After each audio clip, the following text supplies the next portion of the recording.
interview pour notre magazine qui s'appelle Sidologie, qui est le magazine de l'innovation pédagogique. Et donc du coup, pour ce salon Learning Technologies, on s'intéresse justement à toutes ces petites solutions, ou plus grosses solutions, pardon, qui sont sur le salon pour essayer de comprendre, d'avoir un panorama de ce qui est fait, des solutions qui nous plaisent. Donc voilà. Donc on va commencer, je vais sortir mes questions. Est-ce que tu peux me pitcher en 30 secondes ta boîte? Top chrono. C'est bon, top. Top. Edmin, c'est un produit qui a vocation à aider les formateurs à digitaliser leur contenu de formation. Ok, il te reste des secondes, hein, si vraiment tu veux rajouter des trucs, non c'est bon. Okay. Alors si, dis-moi un peu plus en fait, je suis désolé, ça passe un peu sur ma fin, je vais pas te mentir. Dis-moi un peu plus, comment tu vas les aider alors? C'est l'objet de ce type de pitch là, c'est pour ça. Non, blague à part, l'objectif de Edmil sur comment est-ce qu'on va faire pour finalement aider nos formateurs, on s'est rendu compte que on a énormément d'outils qui existent, ça c'est top, il faut impérativement avoir ça, toute cette approche-là, qui aide énormément les apprenants à se connecter, ça à nouveau c'est super quali.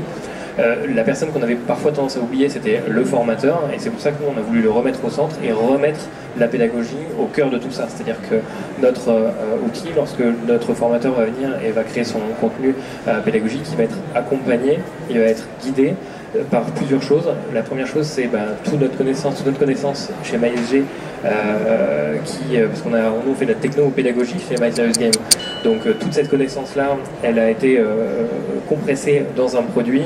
On se retrouve avec des conseils pédas donc, et des conseils de neurosciences du type, lorsque je vais commencer à mettre des quiz ou des outils divers et variés pour rendre mon module de formation un peu sympa, si je mets trop de questions, si je commence à dépasser mes textes, si je commence à tout ça, on risque de perdre notre apprenant. Et tous ces conseils-là, tous ces petits tips sont là en permanence dans l'outil pour aider notre formateur.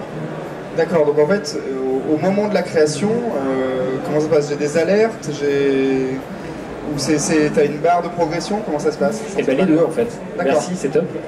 Il y a non seulement la barre de progression qui me permet de savoir un petit peu où est-ce que j'en suis, mais aussi les alertes si jamais je commence à dépasser, ou nous c'est un petit peu ce qu'on appelle les soft limits et les hard limits. Le soft limit, c'est attention, si tu fais du contenu comme ça risque de perdre en pertinence, ça risque d'échouer, ça risque d'être trop flou lorsqu'on veut faire des statistiques. Et puis la hard limit, c'est vraiment là, si tu essaies de mettre un titre qui est grand comme ça passera pas. Et ça, vous allez le chercher où finalement? Vous avez, vous en interne, des neuroscientifiques? Vous avez, comment vous avez déterminé les bonnes et mauvaises pratiques? Et c'est ça, effectivement, on a en interne. Nous, on est donc 50 installés à Tours. Et pour faire, si je devais tracer un très gros trait, on a vraiment des pédagogues et des technos. Et toute cette ingénierie pédagogique, elle a été staffée aussi avec un docteur en neurosciences qui fait une thèse sur le sujet et qui nous permet du coup de faire le best-of de tout ça et d'avoir l'ensemble dans un produit en SaaS. Ok, super.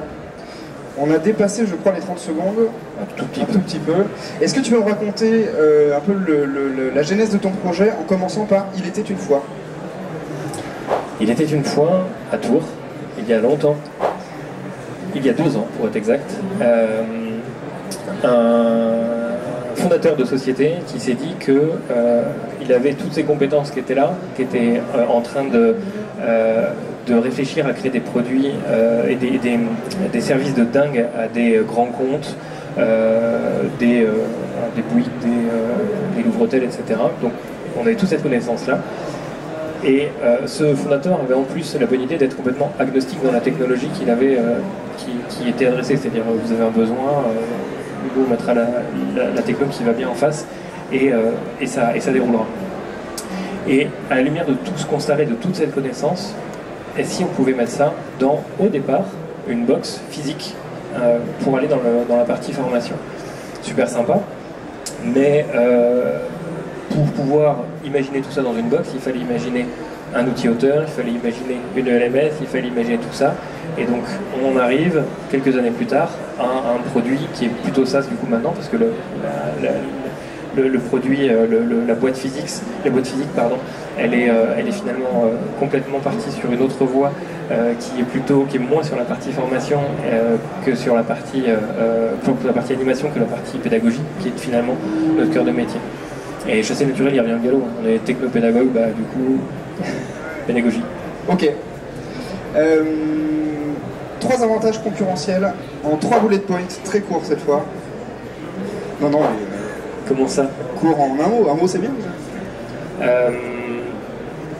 Je l'ai déjà dit 15 fois, donc je suis obligé de leur dire. Pédagogie, c'est le cœur.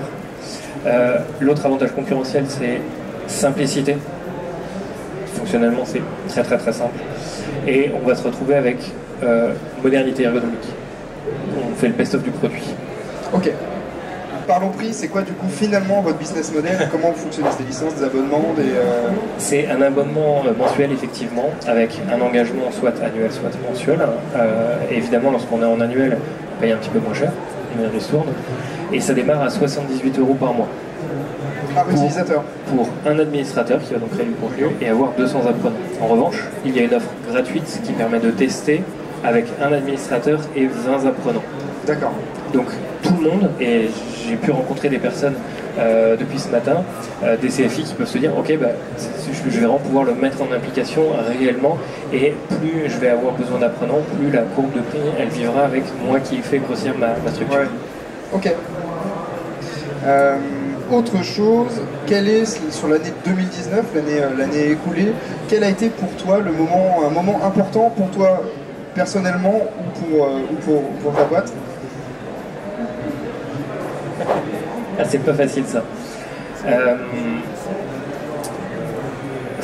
Sur la fin d'année, en fait on a lancé le produit le 20 janvier 2020 et on a tout, on va dire, bouclé un peu avant les vacances, parce qu'en vrai ça se finit toujours quelques semaines avant, soyons honnêtes, ça se finit pas 2 mois avant. Et on a vraiment tout bouclé sur cette période-là avec un gros rush qu'on a tous donné, et avec une période de fête, avec une période de fin d'année, avec 2 ans de boulot, avec tout ça, sincèrement ça a créé un petit moment un peu magique ça y est, on a réussi à faire un produit. Oui, ça peut tout faire exploser aussi. Hein. Oui. Finalement ça s'est bien terminé. C'est très bien. Merci beaucoup. Merci beaucoup. On peut remercier pour cette interview. Merci beaucoup. Et puis vous retrouverez du coup cette vidéo sur sidologie.com dans les semaines à venir. Merci beaucoup pour ta visite. À bientôt. À bientôt.